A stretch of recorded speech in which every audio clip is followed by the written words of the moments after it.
Morning students. हम royalty accounts का topic कर रहे थे। रॉयल्टी अकाउंट्स में हमने एक सिंपल प्रॉब्लम देखी थी। आज अपन एक और प्रॉब्लम सॉल्व करेंगे। प्रॉब्लम है आपकी, मोहन के पास कुछ खनन अधिकार है। उसके अधिकार शुल्क के आधार पर सोहन को एक खान का अधिकार स्वीकृत किया। आपको डिटेल्स में एक्चुअल रॉयल्टी दे रखी है और मिनिमम रेंट दे रखा है। 5 साल की हमें डिटेल्स दे रखी है, 2013 से 2017 तक की। किसी भी वर्ष की लघुकार्य राशि को उसके अगले 2 वर्षों की अधिकार्य राशि में से वसूल किया जा सकता है। सोहन की पुस्तकों में हमें जनरल एंट्री करनी और आवश्यक खाते भी तैयार करनी है। किसी भी प्रॉब्लम को सॉल्व करने से पहले हमें एक समरी टाइप से बना देना चाहिए। इस क्वेश्चन में आपको 5 साल दे रखे हैं, 2013, 14, 15, 16 और 17। मिनिमम रेंट है हमारा मिनिमम रेंट 35,000, 40,000, 45,000, 50,000 और लास्ट में भी है 50। एक्चुअल रॉयल्टी 30,000, 36,000, 40,000, 53,000 और लास्ट में है 52,000। मोहन यहाँ पे लैंडलॉर्ड है।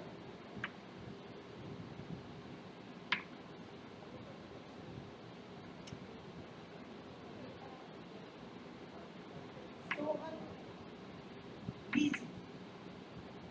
लीजी का मतलब जिसने पट्टा लिया है, पट्टेदार,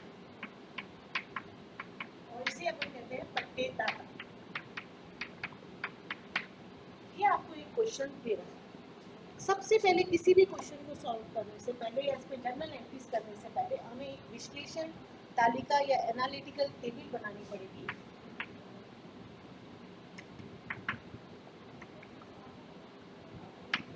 एनालिटिकल टेबल बनाने में हमें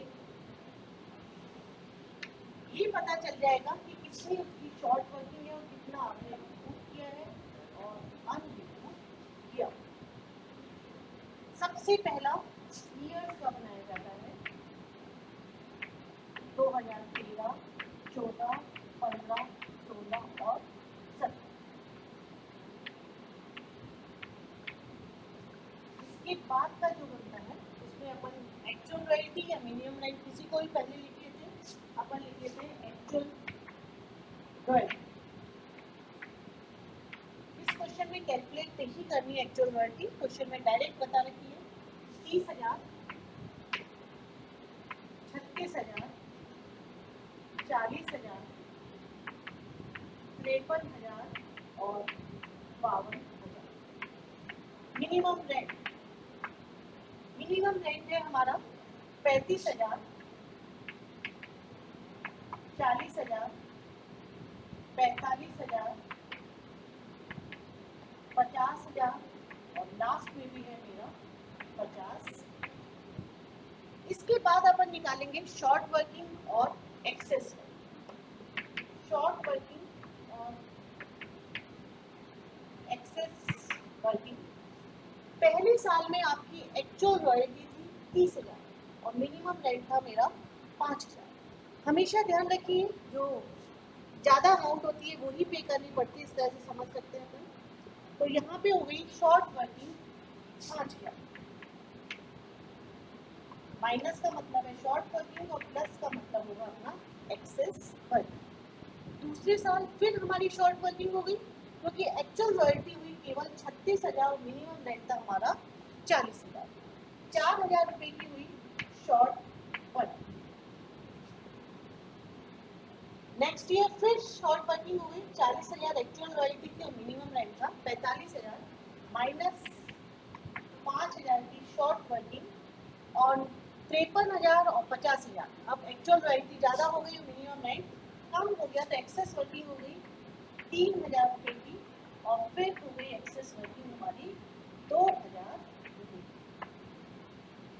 अब नेक्स्ट बनाया जाता है कि अपन ने शॉर्ट वर्किंग कितनी रिमूव की और शॉर्ट वर्किंग रिकूप। रिकूप का मतलब होता है आपने कितनी राशि वसूल करी। अनरिकूप जो राशि अपन वसूल नहीं करते।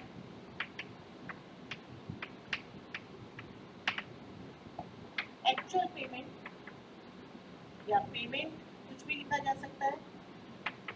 और लास्ट आता है closing balance of short, closing balance of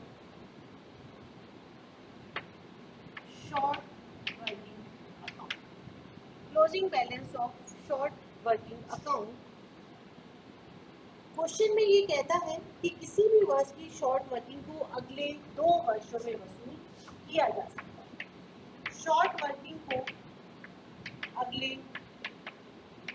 2 वर्षों में वसूल किया जा सकता है।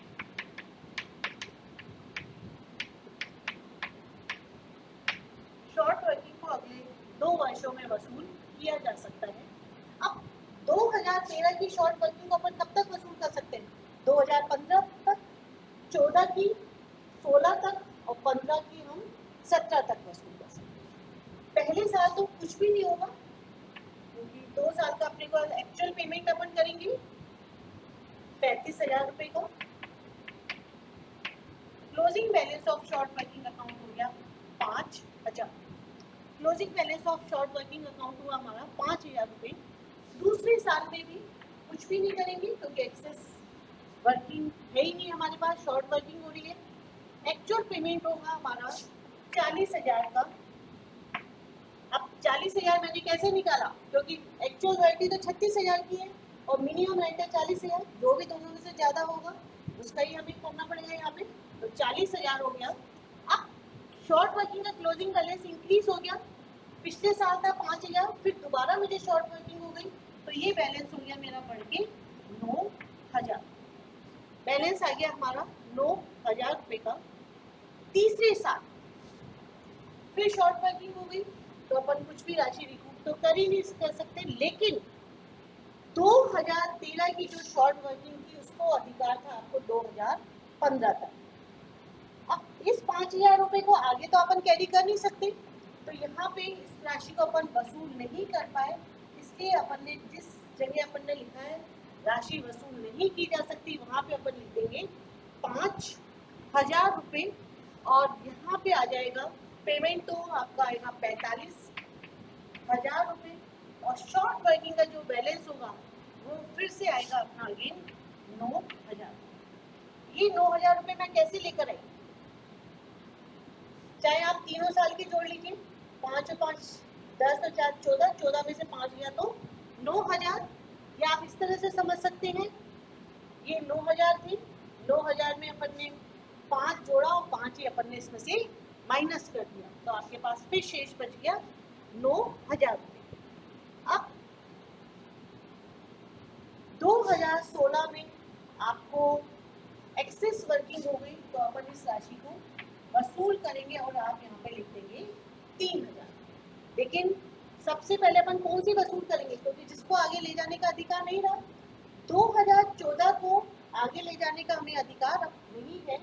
हमारी यहाँ पे शॉर्ट वर्किंग हो रही थी 4,000, जिसमें से हमने कितना वसूल कर लिया 3,000, तो हमारा 1,000 चला जाएगा अनरिकूप में।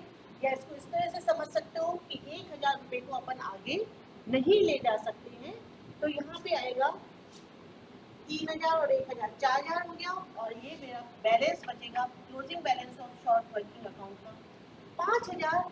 और पेमेंट अपन यहाँ पे कितना करेंगे 50,000 रुपये।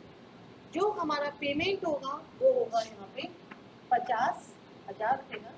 ये 50,000 रुपये का हमें इसलिए पेमेंट करना पड़ेगा क्योंकि हमें एक्चुअल रॉयल्टी तो 53,000 रुपये की हो रही है, लेकिन इसमें से हमने 3,000 रुपये शॉर्ट वर्किंग के काट लिए हैं, तो शेष हमारा पेमेंट बचा 50,000। अब उससे नेक्स्ट आपको 2,000 रुपये की एक्सेस वर्किंग हो रही है, लेकिन ये शॉर्ट वर्किंग कितनी चल रही है हमारी 5,000 की, तो 2,000 तो आप ले लीजिए और शेष इसमें से बचा 3,000, उसको अपन डाल देंगे अनरिकूप में, क्योंकि हमें शॉर्ट वर्किंग के लिए यही कह रखा है कि किसी भी वर्ष की शॉर्ट वर्किंग को अगले 2 वर्षों में वसूल किया जा सकता है। अब 2015 की को 2017 से आगे नहीं ले जा सकते हैं, इसलिए हमने 5000 की शॉर्ट वर्किंग में से एक्सेस वर्किंग की सिर्फ 2000 की, इसलिए 2000 हमने ले लिए हैं और बाकी 3000 रुपये को अपन ने अनरिक्रूट कर दिया।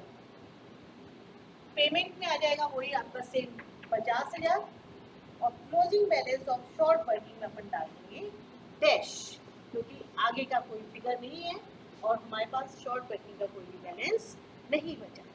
अब इसके बाद अपन बनाएंगे इन द बुक्स ऑफ लीजी। लीजी या पट्टेदार, पट्टेदार का नाम है अपना यहाँ पे सोहन।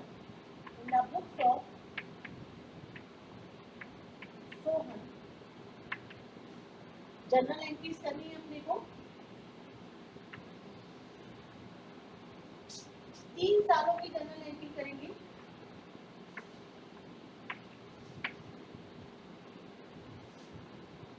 हर साल जो जनरल एंट्रीज की जाएगी वो फाइनेंशियल ईयर जो हमारा एंड होता है उसके हिसाब से करेंगे।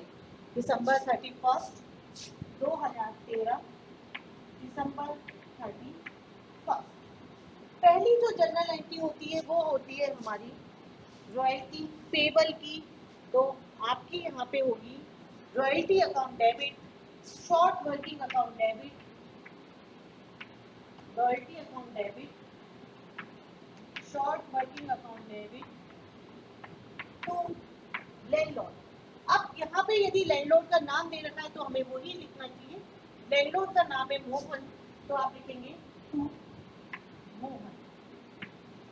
रॉयल्टी थी मेरी 30,000 रुपए की,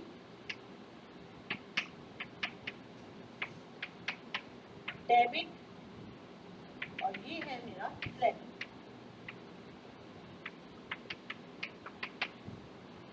30,000 रुपए की और शॉर्ट वर्किंग की 5,000, टोटल हो गया 35,000 रुपए royalty and short working payable. Next entry की जाती है पेमेंट की। Mohan account debit, Mohan account debit to bank account. Payment किया जाएगा 35,000 रुपए का। आप चाहेंगे देख लीजिए, एक्चुअल पेमेंट में भी आपने 35,000 लिखा है इसलिए पेमेंट कर दिया अपन ने 35,000 रुपए। थर्ड एंट्री होगी हमारी ट्रांसफर करने। अब ट्रांसफर क्या किया जाएगा, रॉयल्टी को करेंगे अपन ट्रांसफर, तो आपकी जनरल एंट्री हो जाएगी profit and loss account debit to royalty account 30,000, profit and loss account debit to royalty account 30,000।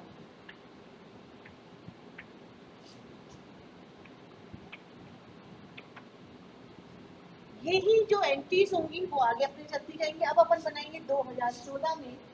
2014 में जब आप बनाएंगे तो आपकी सेम एंट्री होगी royalty account debit, short workings account debit to Mohan, royalty account debit, short workings account debit to Mohan, लेकिन आपकी amount change हो जाएगी। रॉयल्टी में आपके आएंगे 36,000 रुपये, शॉर्ट वर्किंग में 4,000 रुपये और टोटल 40,000 रुपये। Mohan account debit to bank account, payment अपन करेंगे वही 40,000 रुपये का और रॉयल्टी ट्रांसफर करने की profit and loss account debit to royalty 36,000। अब इसके बाद तीसरा साल आएगा 2015। 2015 royalty account debit, short workings account debit to Mohan. यहाँ पे रॉयल्टी आएगी 40,000 रुपये की, शॉर्ट वर्किंग्स 5,000 की, 45,000 रुपये। पेमेंट में नॉन्स टू बैंक, तीसरे साल में हमने 45,000 रुपये का पेमेंट करना है।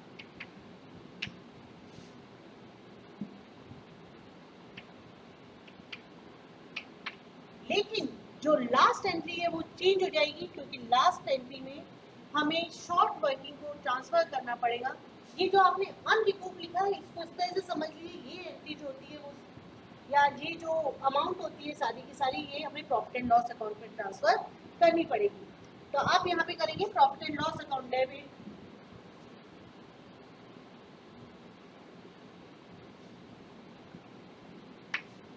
Profit and loss account debit to royalty account to short workings account. Royalty में आपकी अमाउंट आएगी 40,000 रुपये। शॉर्ट वर्किंग जो हमें ट्रांसफर करनी है 5,000 रुपये, और प्रॉफिट एंड लॉस में लिखेंगे 45,000, क्योंकि आपने अनरिकूप में लिखा हुआ है। अनरिकूप का मतलब इसी तरह से समझ लीजिए कि ये अमाउंट अपने को प्रॉफिट एंड लॉस अकाउंट पर ट्रांसफर करनी। 5,000 रुपये ट्रांसफर हो गए। अब 2016 की एंट्रीज करेंगे। 2016 में आपको access working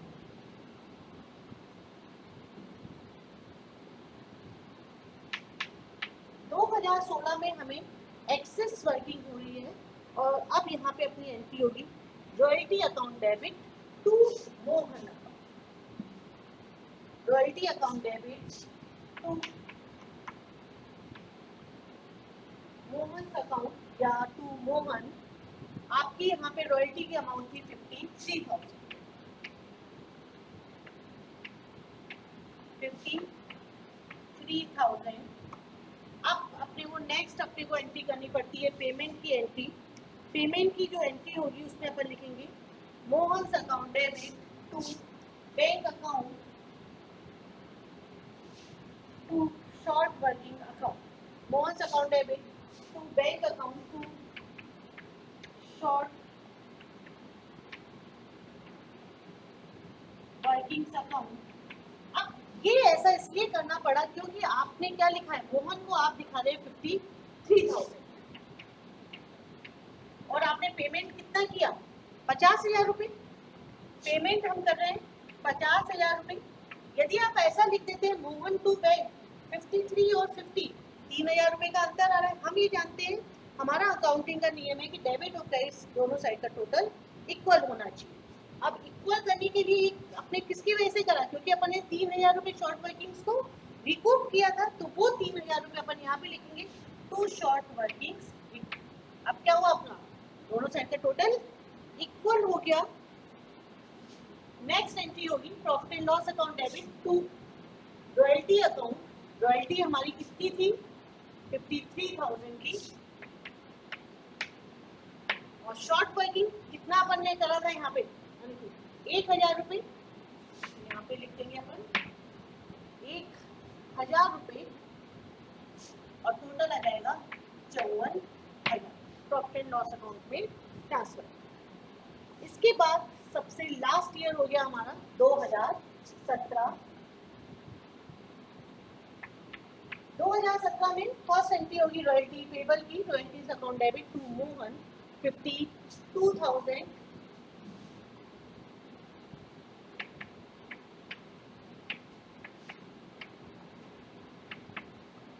next Mohan account debit to bank account to short workings account 52,000 to bank account.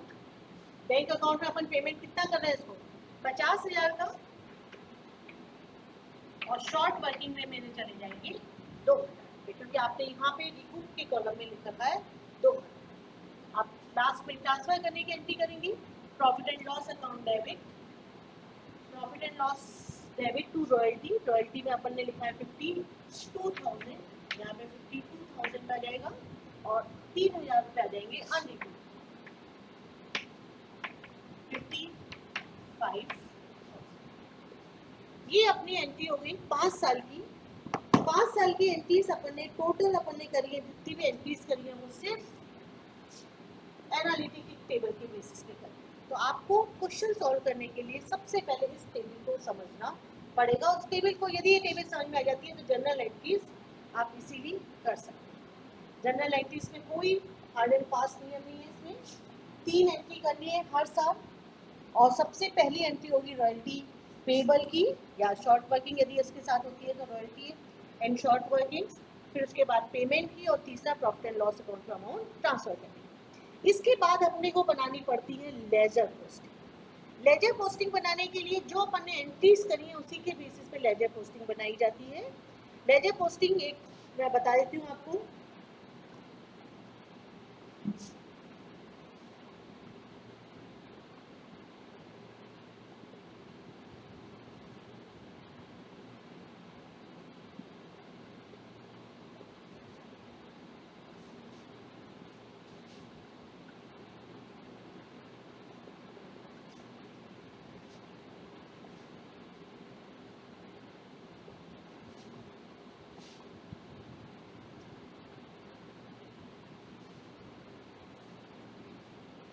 सबसे पहले जो अपन लेजर पोस्टिंग करेंगे तो रॉयल्टी की करेंगे, रॉयल्टी अकाउंट।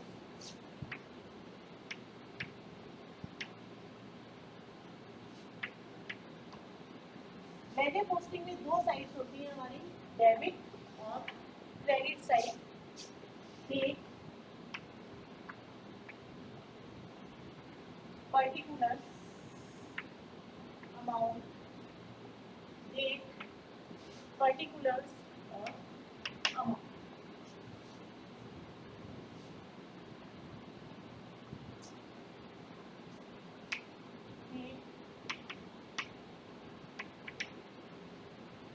पर्टिकुलर्स अमाउंट, एक पर्टिकुलर्स अमाउंट। सबसे पहला साल था हमारा 2013। आपने 2013 में एक एंट्री की थी royalty account debit to Mohan. सबसे पहले रॉयल्टी पेबल की अपन ने एंट्री की थी, उसमें था शॉर्ट वर्किंग्स भी था, लेकिन अभी अपन को सिर्फ रॉयल्टी अकाउंट बना रहे तो अपन उसी में ध्यान देंगे। Royalty account debit to Mohan sir,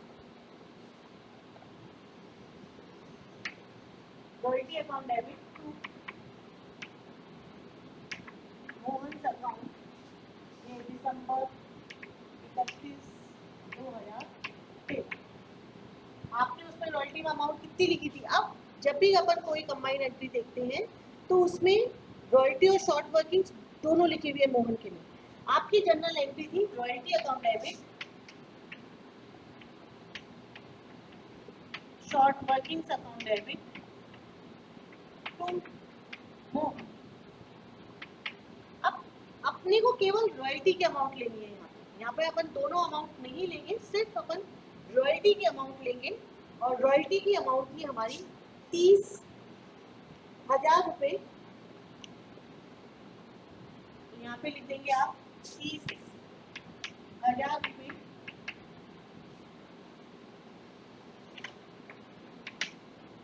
फिर अपने एंट्री की थी रॉयल्टी को अपन ने प्रॉफिट एंड लॉस अकाउंट में ट्रांसफर कर दिया था, तो आप लिखेंगे by profit and loss account 30,000 रुपये दिसंबर।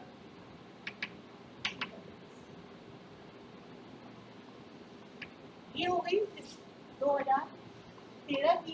इसी प्रकार से अपन 2014, 15, 16 और 17 में करते जाएंगे एंट्रीज। 2014 क्वेश्चन में कई बार ऐसा भी हो सकता है कि आपसे जनरल एंट्रीज नहीं करवाई जाए, केवल लेजर पोस्टिंग पूछी जाए। तो इसके लिए आपको बेस्ट तरीका यही होता है कि आप रफ में पहले जनरल एंट्रीज कर लीजिए, उसके बाद लेजर पोस्टिंग बनाइए। और यदि आप प्रैक्टिस कर लेंगे तो आप डायरेक्ट भी लेजर पोस्टिंग कर सकते हैं। तो मोहन, अभी इसमें 100 सेम चलता जाएगा।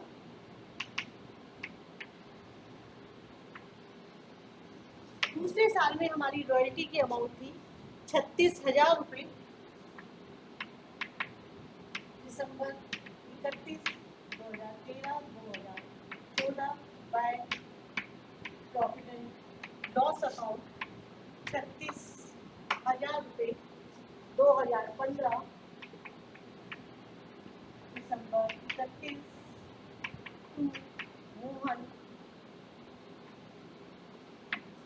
टू मोहन 40,000 रुपये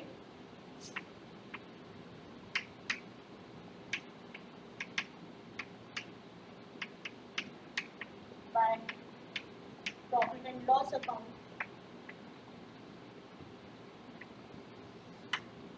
2016 दिसंबर 31 मोहन 53,000 रुपये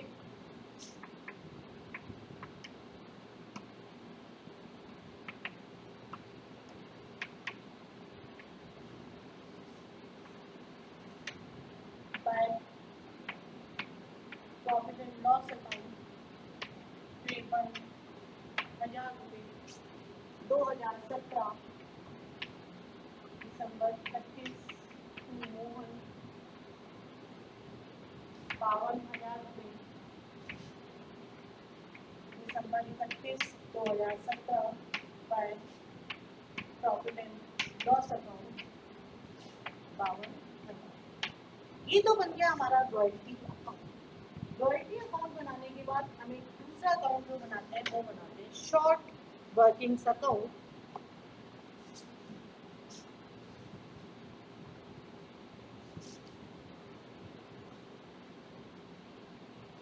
शॉर्ट वर्किंग्स अकाउंट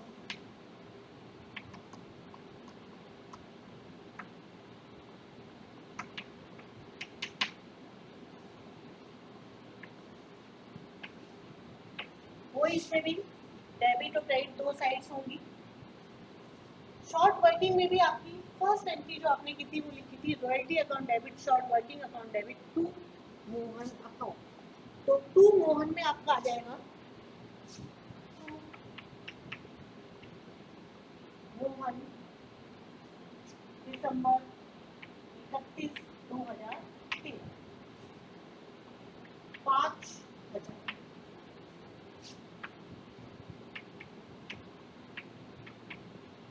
अब इसमें एक चीज का हमेशा ध्यान रखिएगा, यदि अपन किसी भी अमाउंट को प्रॉफिट एंड लॉस अकाउंट पे ट्रांसफर नहीं करते हैं तो उसके लिए यहाँ पे प्रॉफिट एंड लॉस की जगह अपने को दूसरी टर्म काम में लेंगे बैलेंस। आप यहाँ पे लिखेंगे bye balance carry down, bye balance carry down और आपका यहाँ पे आ जाएगा 5,000। क्योंकि आपने इस अमाउंट को प्रॉफिट एंड लॉस अकाउंट में ट्रांसफर नहीं करा है इसलिए अपन प्रॉफिट एंड लॉस नहीं लिखेंगे, उसको बैलेंस को अपन नेक्स्ट ईयर कैरी करते जाएंगे। आपने जब एनालिटिक टेबल बनाई थी तो उसमें लास्ट वाले कॉलम में लिखा भी था closing balance of short workings account पे 5,000 रुपये, तो वही 5,000 मैंने यहाँ पे लिख दी। 2014 तो जब अपन बैलेंस लिखते हैं तो नेक्स्ट ईयर जब अपन कैरी करते हैं तो सबसे पहले लिखा जाता है टू बैलेंस ब्रॉट डाउन।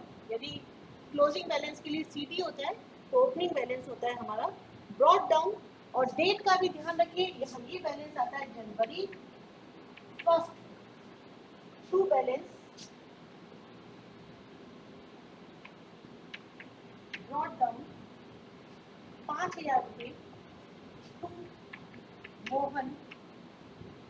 आपने नेक्स्ट ईयर जो बैलेंस लिया था वो था हमारा 4,000 रुपये का, टोटल हो गया 9,000 रुपये। आप दिसंबर 31 2014 बाय बैलेंस कैरी डाउन 9,000। कई बार closing balance of short working यदि आपको समझ में नहीं आता तो वहाँ पे लास्ट वाले को लेजर पोस्टिंग बनाने के बाद भी आप लिख सकते हैं। आगे 9,000 रुपये। अब तीसरा 2018 में टू बैलेंस ब्रॉट डाउन जनवरी 1 में आएगा 9,000 रुपये टू मोहन 5,000। क्योंकि तीसरे साल में हमारी शॉर्ट वर्किंग हुई थी 5,000 रुपये की बाय, अब वहाँ पे आपने लिखा था अनरिकॉर्ड में by profit and loss account 5,000 रुपये 2,000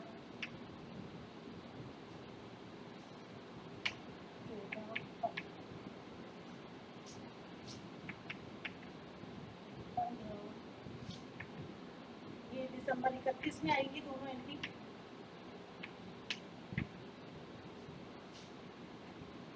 बाय बैलेंस कैरी डाउन 9,000 रुपये हो गया, क्योंकि 9 5 14,000 और यहाँ पे आ गया 9 5 14, क्योंकि 5,000 रुपये आपने लिखा था अनरिकूप में, वो हमने प्रॉफिट एंड लॉस अकाउंट में करना था। या आप ये भी सोच कर सकते हैं अपन ने जो जनरल एंट्रीज की थी वहां से भी अपन निकाल सकते। 2015 के बाद 2016,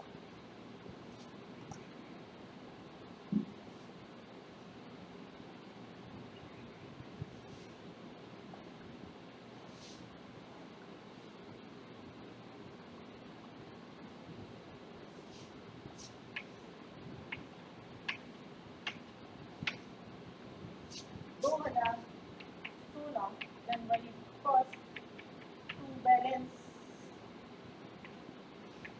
ब्रॉट डाउन 9,000 रुपये।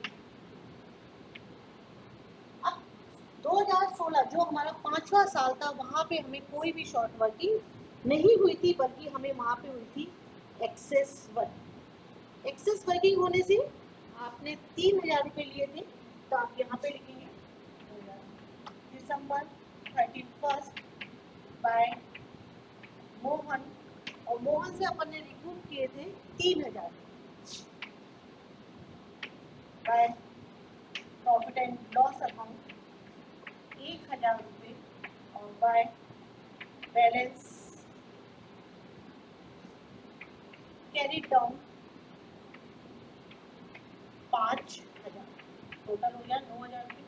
हमेशा ध्यान रखना, जब भी कभी कोई शॉर्ट वर्किंग होती है, क्रिएट हो जाती है, या आप समझ सकते हैं किसी भी साल में आपको शॉर्ट वर्किंग होती है, तो आप लिखेंगे डेबिट साइड पे, और आपने एक्सेस वर्किंग हो गई, कोई राशि कम करनी है तो डेबिट में से कुछ कम करना हो तो वो आपको क्रेडिट साइड में लिखना पड़ेगा।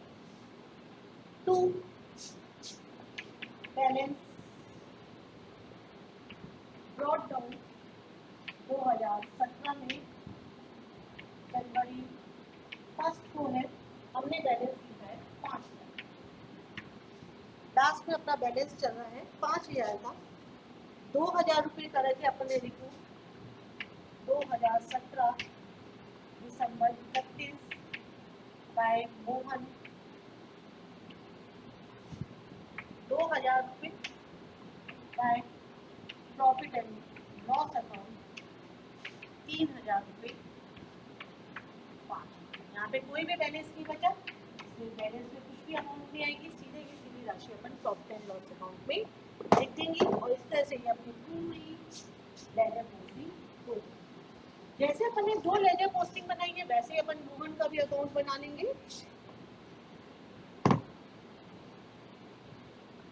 अब एक चीज बची है, इसमें प्रॉफिट एंड लॉस अकाउंट में अमाउंट कैसे ट्रांसफर की जाती है, तो वो अपन नेक्स्ट क्लास में करेंगे। प्रॉफिट एंड लॉस अकाउंट में अपने को अमाउंट किस तरह से ट्रांसफर करेंगे।